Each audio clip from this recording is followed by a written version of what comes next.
katika sherehe hii ya muhimu. Distinguished participants, leaders present, ladies and gentlemen, good afternoon. Hamjambo. For the past 12 days, culminating in this state concert, we have witnessed an extraordinary display of talent, imagination, and creativity, an inspiring celebration of culture that reflects the very soul, spirit, and limitless potential of our nation at its best. As you know, storytelling has always been and continues to be the heart of our cultural vibrancy. From the rich oral narratives shared by our ancestors to the performances we see today on our stages and across our screens, stories have defined who we are. They have carried our values from one generation to the next, preserved our heritage, and bound us together as a people, strengthening the fabric of our society. Today, a new generation is carrying this tradition forward by embracing both creativity and technology to protect our cultural vitality and project it to the world. But even more critically, across the world, the creative industry, including drama, music, and film, is taking on a new and far more powerful meaning. It is no longer just space for artistic expression or entertainment. It has become a formidable source of income and economic activity. With the rapid advancement of digital technologies, including artificial intelligence, every individual with access to a phone and the internet has the world at their stage. From wherever they are, they can create, share their work globally, build influence, and earn a living from their creativity. That is the reality in which we operate today. Creativity is no longer just a hobby, as it may have been in the past. It's now one of the fastest growing sectors of the global economy.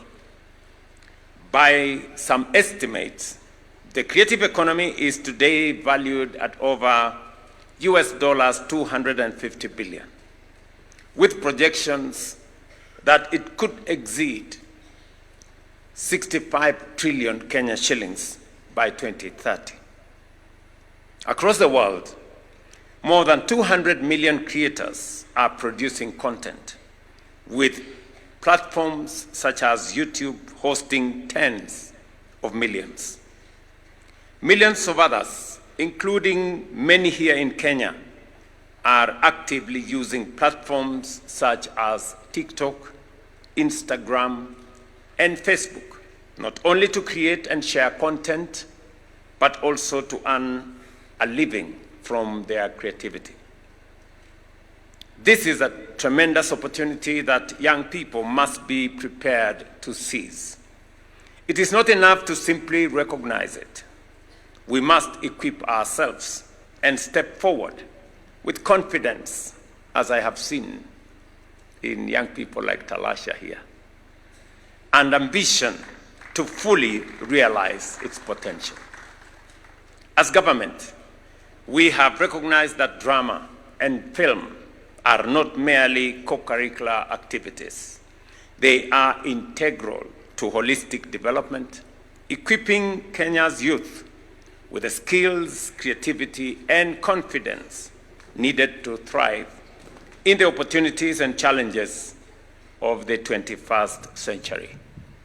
I agree with those who said, without this, kingeumana.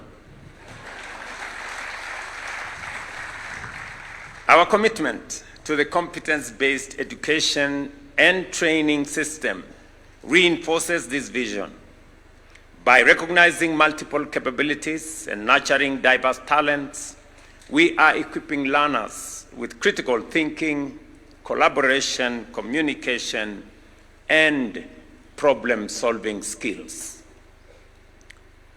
Ladies and gentlemen, in our midst here, to demonstrate the power and the influence and the business aspects and acumen and opportunities that art present, President Emmanuel Macron and I will be hosting the world's best artists here in Nairobi on 11th and 12th next year. In fact, the company that has been assigned to mobilize artists from around the globe, Trace, I'm told the CEO is in our midst. If the CEO is here, right there. The CEO of Trace is in our midst, and our good friend Ted. Thank you very much, gentlemen. Welcome to Nairobi, and we are looking forward to a wonderful concert at the close of the French Africa Summit that will be hosted here, that I will be hosting on the 11th and 12th of next month, with participation from all countries in our continent, including France. Today, we are taking the Drama and Film Festival into the digital era. Summer Play is not just another online platform. It is where talent meets opportunity, where creativity is not only showcased, but also monetized. It will market the incredible work emerging from this festival and connect schools and the Kenya Institute of Curriculum Development directly to the creative economy. This year, we piloted at the national level, and the results have been very encouraging.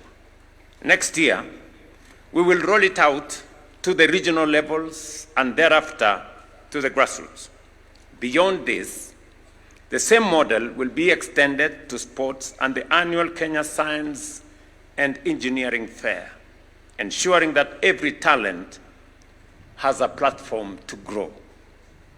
To ensure that those in the creative economy earn their rightful returns, we have also taken a major step by migrating the collection and distribution of music royalties onto eCitizen.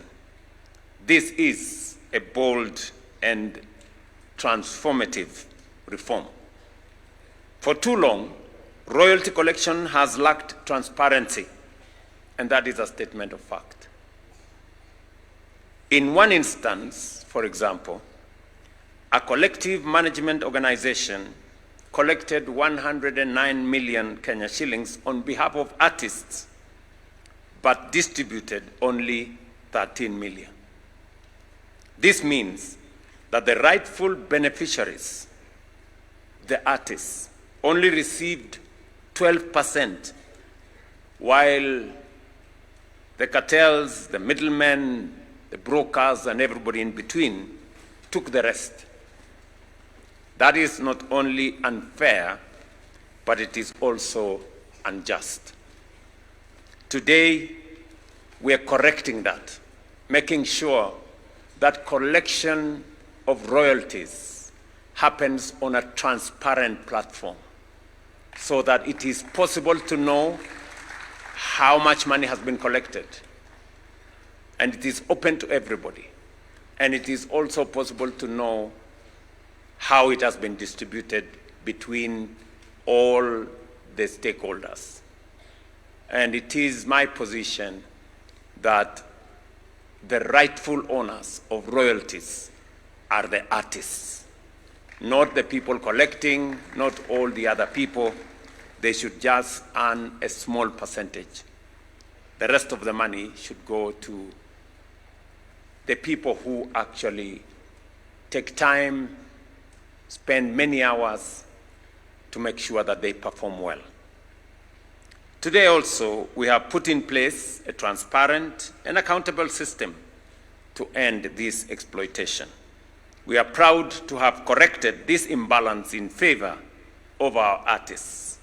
Their hard work will no longer be taken advantage of by other people. I'm also pleased to announce that the Public Service Commission has approved the staff structure for the State Department of Creative Economy. Soon, we will be bringing in your talent and expertise into government service to help drive this vision forward. We will be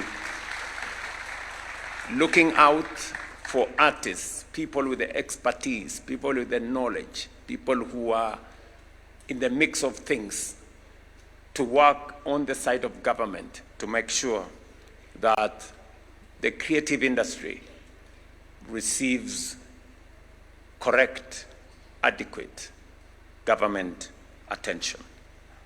The Creative Economy Bill 2026, now before Parliament, will anchor the sector, establish a fund to support creatives, expand access to financing, and create institutions to professionalize the industry.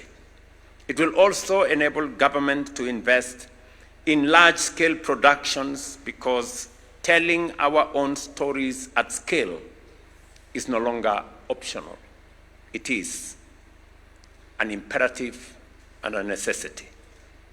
Next month, I will join our creators as they walk the red carpet at the Kalasha Awards, an occasion that celebrates the very best of Kenyan film and storytelling. I'm looking forward to that occasion. I can't wait. In recognition of the immense talent we have witnessed here today, I have directed the Kenya Film Commission to introduce at the Kalasha Awards a dedicated category for student films, particularly those emerging from festivals such as this, so that our young storytellers can be seen. You know, do you remember Riziki here with the gari? Mnakumbuka hapa Riziki? Yes. So that we can celebrate younger artists like Riziki and others, and also inspire them to even aim higher. Equally, Kalasha Awards should extend this recognition to our digital content creators who are shaping the future of storytelling in our country. Our young creatives deserve recognition at every stage, including the biggest stages we have. Distinguished participants, the government recognizes that storytelling is today the most powerful form of communication. That is why I have directed the Ministry of ICT through the Government Advertising Agency to work more closely with content creators. To reinforce this effort, I have told the Chair and Executive Committee of this festival to collaborate with my office in exploring ways to attract more government-themed sponsorship so that these platforms can be better supported and more effectively utilized to communicate with Kenyans. While traditional advertising remains relevant, we must adapt and communicate in ways that are authentic, relatable, and impactful. We have spoken for long about allocating 30% of government advertising to creatives. This year, I expect measurable progress. I've directed that monthly reports be submitted and that this commitment be integrated into performance contracting. If we are willing to invest heavily in advertising, then we must do so on platforms that shape minds and culture.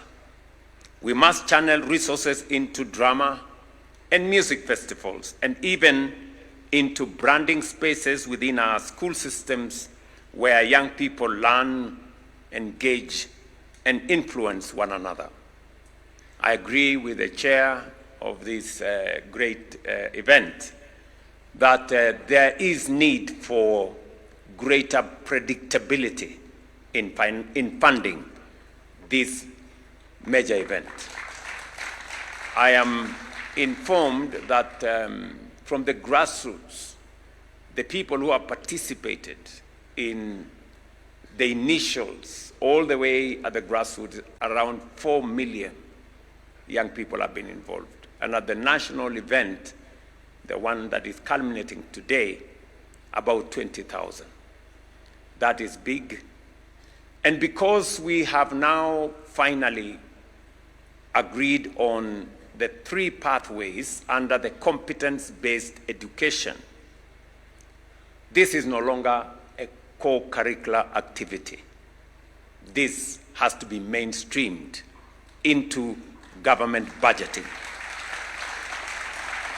I know we have friends and partners who have worked with us, who have supported this event all along, and I want to, on behalf of the children of Kenya and government of Kenya, to appreciate the partners that have supported this festival.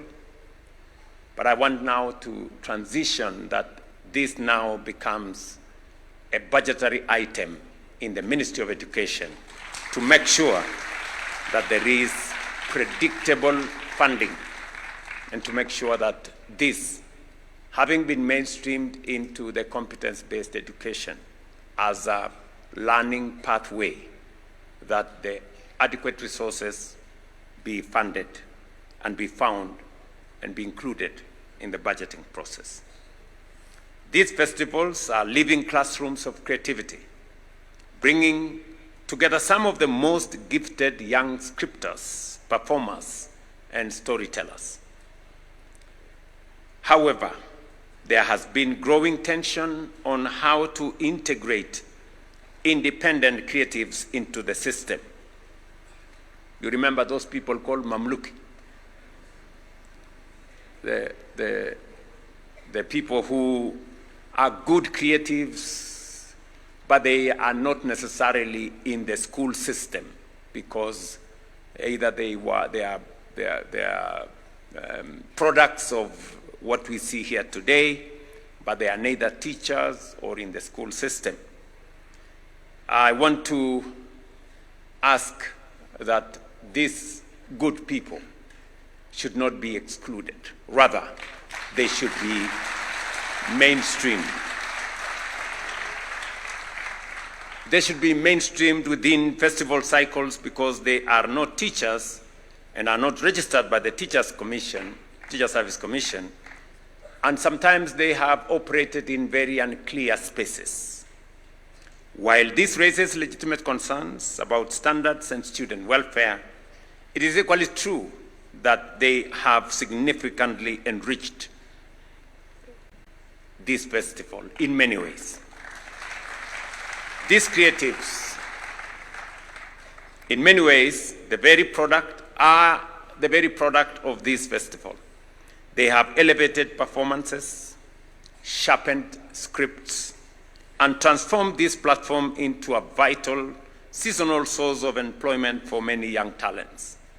It would be inconsistent for this festival to invest in training, nurturing, and developing this talent only to leave it without a clear pathway for growth and inclusion. Therefore, though the challenge before us is not whether to include them, but how to do so responsibly, we must strike a balance that protects students, upholds standards, and creates pathways for employment and growth. I therefore call upon KICD, the Kenya Cultural Center, the festival executive committees and relevant ministries to develop clear guidelines for vetting, accrediting, and engaging these talents. Let us build a system that is both safe and enabling, one that recognizes talent, nurtures it, and gives it legitimate space to operate and to contribute to our collective success. So, hawa mamluki mtawatafuta, lakini muwapange vizuri so that we can also include their contribution, bring on board their expertise and talent, but in a way that is organized and in a way that is predictable and that maintains standards and also keeps our students and children safe.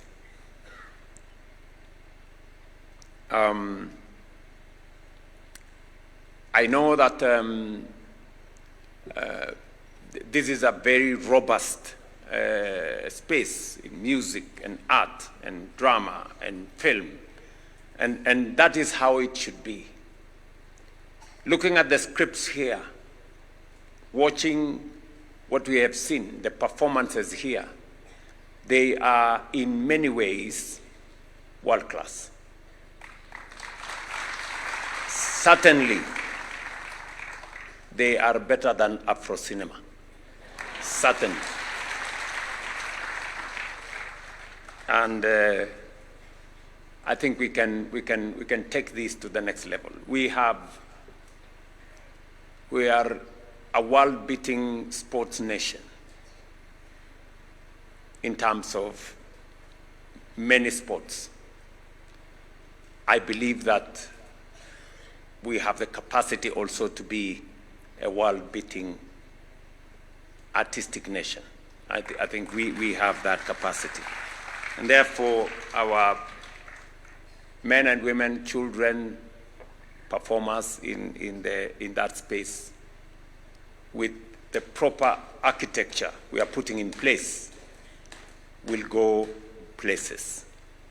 As I have said, we continue to harmonize this space. I'm very proud of the steps that we have taken. I am equally proud of the clarity that we have brought. I know 3 years ago, we had a good measure of confusion. Parents weren't sure, teachers weren't clear, students were in a space that was not predictable. And I want to thank all the stakeholders, including the Presidential Working Party, that worked on this curriculum so that we can bring clarity to the competence-based, what was then competence-based curriculum. And we have worked on it, worked with all the stakeholders. I must thank parents and teachers and all the other stakeholders that came through so that we can, with clarity, implement an education system that doesn't create failures out of our children, but gives every child a chance and recognizes the different talents and the different capabilities of our children. Today, our children in STEM have a great opportunity, and we continue to improve on that space. I've just created a State Department for Science, Innovation, Technology to continue to build the capacity of our children in that space, in the sciences and the mathematics and that space. But equally, we have now a clear pathway for our children in arts and sports. Again, that will receive government support. We are building infrastructure to support the sports and science space. We are building stadia. We are building theaters. We've just concluded a program with Kenya Railways and a big company that we signed here last week that is going to have a big performance stage right here in Nairobi as we do it across the country. So the clarity with which our education system now has on sciences, on languages and business, and now on arts and sports gives a fair chance to every child in Kenya to pursue their talents, to pursue what they are capable of doing without being restricted and forced into pathways that they may not be good for. So I'm very happy with the clarity that we have. We will continue to invest in making sure that we build the necessary infrastructure. Over the last 3 years, recognizing that it is important for us to invest in our education, because any resources we put in the education of our children is not a cost to us. It is an investment that we are making, because that is where the future of our country is, and we are investing in the single most important resource we have as a country, our human capital. As has been said here, I did make a commitment that we are going to recognize teachers, trainers in this space, both in music and in the whole art space, including drama, and give them the necessary recognition and promote them. As has been said here, we have promoted 450 at one instance, another 400, I think now 800 and something, just in this space, but promoted close to 100,000 teachers in the last 3 years to give recognition to our teachers, apart from employing more teachers. We have employed close to 100,000 teachers now. By the end of this year, we will employ another 20,000 teachers. We have also built 23,000 classrooms, and we have worked with the vice chancellors here. I have had many meetings with them on making sure that we have a funding model for our universities and our TVETs that is based on merit and based on need. And that has changed completely the funding to our universities, and the challenges that we had, serious challenges that we had in our universities are now slowly, we are finding solutions for them. And that is why I want to tell all stakeholders in this space, including our religious leaders, that what we have done in the last 3 years in the education sector, from hiring additional teachers, building additional classrooms, developing a funding model that is responsive, merit-based, and needs-based, is something that we should celebrate and build on, even as we seek for greater improvement in this space. And I have made a commitment to our children and to parents that we will continue to invest in this space, because education, as we all know, is the equalizer that makes all our children, irrespective of their background, financial, religious, societal, the same. Our children become the same. Let me also confirm to this audience, I know our children are on break from school. As we did last year, we made sure that money meant for capitation arrives in school before our children arrive in school. We did it in January. The Minister for Education is here.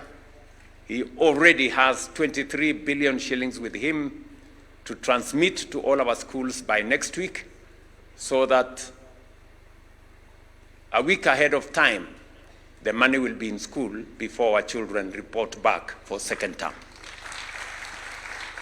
That is how committed, that's how serious, and that's how we're going to do it going into the future.